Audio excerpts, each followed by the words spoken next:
Alors, comment ça se fait? La gestion, comment vous pouvez vraiment gérer, surtout avec des enfants, ceux qui ont vraiment de l'éducation un peu différente, mais quand même, vous arrivez à le gérer. Comment ça se fait? Bon, je remercie d'abord l'émission L'Aleko d'avoir m'invité dans son plateau.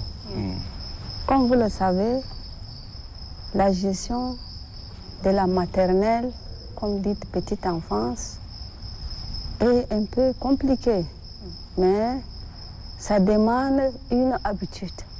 Comme nous sommes déjà habitués avec ces enfants, nous essaierons de les maîtriser dès la rentrée.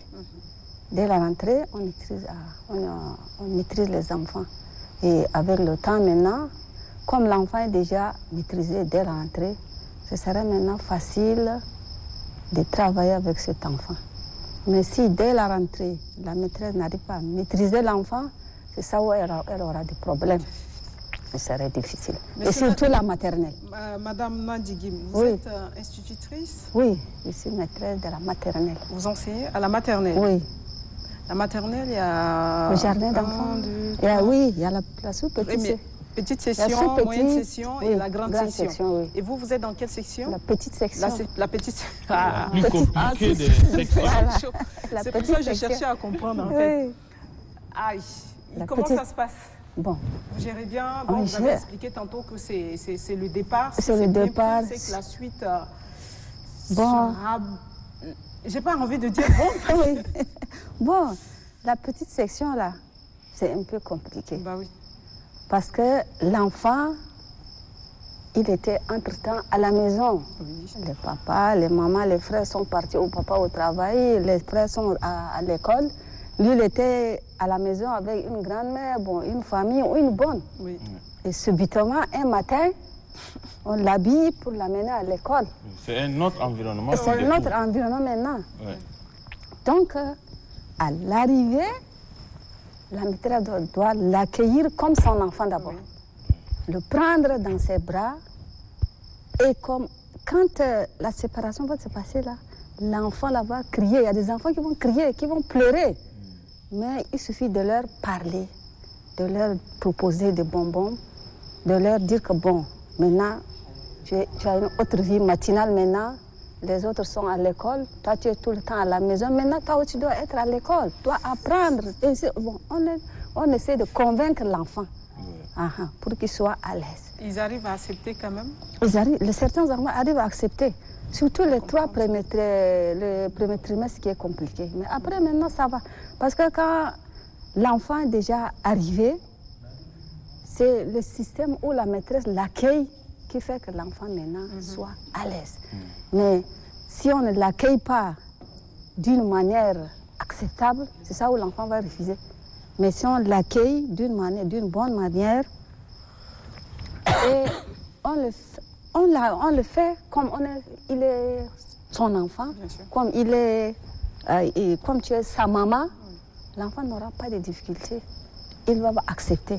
Mais quand tu ne l'accueilles pas bien dès le premier jour, c'est ça où l'enfant va bouder maintenant. Mais avec le temps, surtout le premier trimestre qui est compliqué. Le reste, avec le temps, ça passe.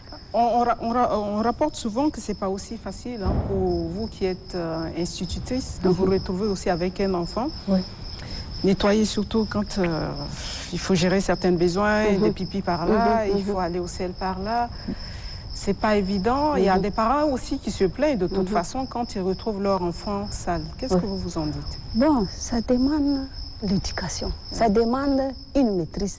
Dès la rentrée, vous accueillez l'enfant. Après, en classe maintenant, il faut apprendre les bonnes habitudes à l'enfant. Dire bonjour maîtresse, bonjour les amis, au revoir maîtresse, au revoir les amis. Mais on leur dit, si vous voulez faire pipi, vous demandez. Si vous voulez faire un besoin, vous demandez.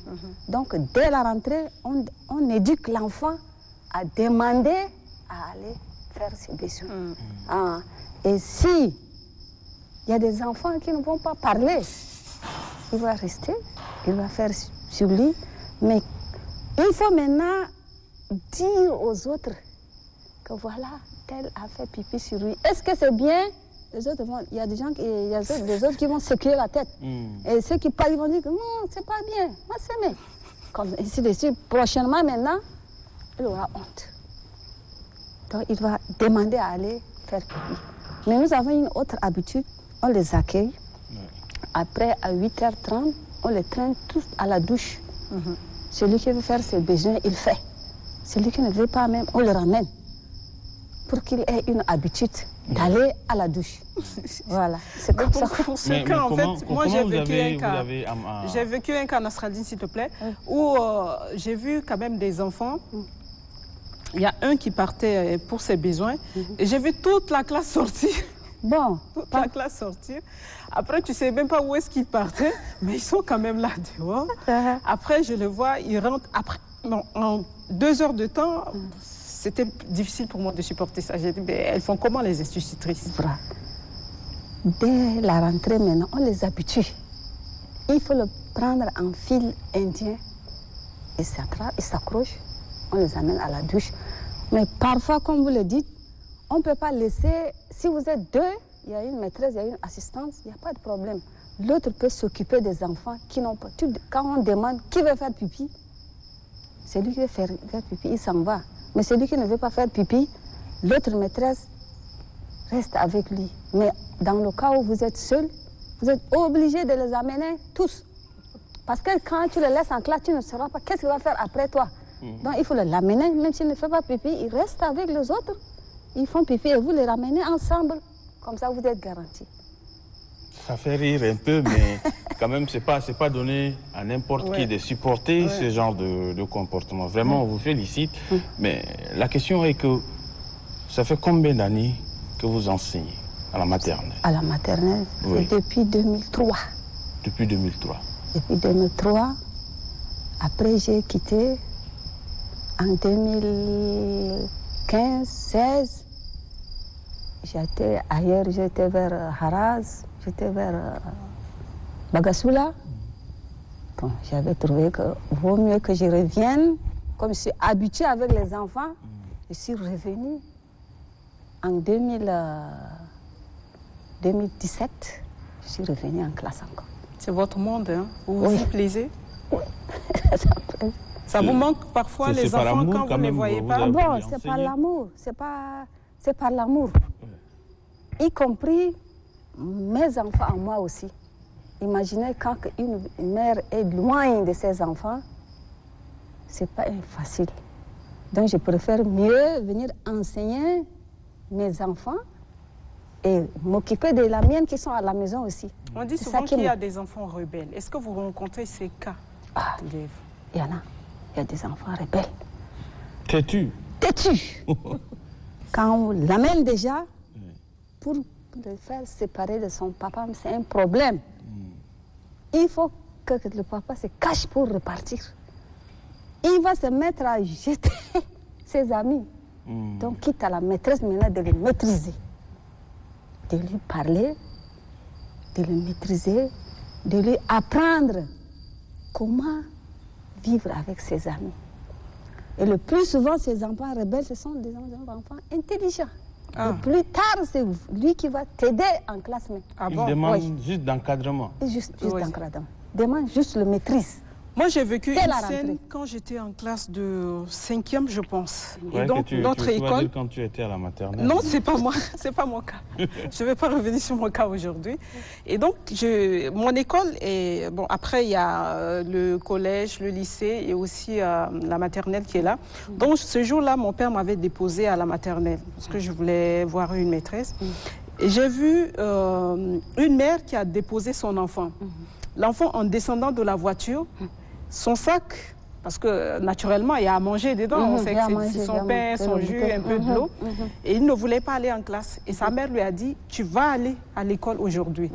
Tellement furieux, l'enfant était nerveux, il a pris son sac, il l'a jeté dans la voiture. La mère s'est tournée, elle a regardé l'enfant, elle a démarré, elle est partie. Avec le sac. J'ai regardé, j'ai dit, elle est courageuse, la mère. C'était quand même dur. Mais tellement que ça m'a interpellée, je suis partie. À midi, je suis revenue. Donc, j'ai demandé à la maîtresse, j'ai dit, mais l'enfant, là, est-ce qu'il a mangé tout et tout? Je me souciais un peu. Donc, il m'a dit, il n'a pas mangé, mais il a compris. Parce que quand sa mère est venue, il a demandé à sa mère pardon. Il dit, maman, pardon, je ne vais plus refaire ça. Donc, voilà. Je pense que c'était... Madame Mariam, une dernière question, surtout pour ceux qui pensent que amener l'enfant à la maternelle, c'est comme se débarrasser de lui. Parce que pour certains, si l'enfant est à la maison, c'est un souci, il pleure, il fait, je sais pas, le bruit, mais quand même, le papa ou la maman sont au boulot. Maintenant, pour se débarrasser de cet enfant, bon, il faut l'amener à la garderie, non, il faut l'amener à la maternelle. Il y a des gens qui ont cette idée. Non. L'enfant, c'est ton enfant. Oui. Pour que l'enfant ait une bonne éducation, l'enfant doit passer par la maternelle d'abord. Oui. Donc, si le papa pense que c'est un débarras ou bien bon, il l'embête, il faut l'amener à la maternelle, ce n'est pas là la question. La question est qu'il faut d'abord éduquer son enfant. Parce que quand vous le voyez dans la classe, surtout aux primaires, l'enfant qui a passé par la maternelle est différent de l'enfant qui n'a pas passé par la maternelle. Il est éveillé aussi. Donc, il ne faut pas que le papa pense qu'il faut l'amener à la garderie, se reposer, il faut l'amener au jardin. Non, non, non, le jardin, le gardien, le travail. On ne peut pas aller garder les enfants comme ça sans rien faire. On travaille avec ces enfants. Merci. Merci, merci beaucoup, Madame Mariam Nandigim. Oui. Bon, qu'est-ce qu'on va vous dire? Bon courage. Surtout bon courage. Vous ne nous avez pas supportés, mais pour ceux qui nous ont supportés, qui ont supporté nos humeurs, moi je sais que j'en ai quand même les humeurs. Capricieuse, apparemment. Ah, c'est quand même. Mais ça va, donc on vous dit merci pour tout cela. Donc au nom de tous ces gens, bon courage et puis voilà. Ça fait partie de nos éducations. Bien et sûr. Ça fait partie de la charge d'une mère. Oui. Nous représentons d'abord la maman. Bien sûr. Oui. Même à l'école et à la maison, à la maternelle, nous représentons toujours la maman. Voilà. Donc il n'y a pas de souci. Je le sens à travers vos gestes.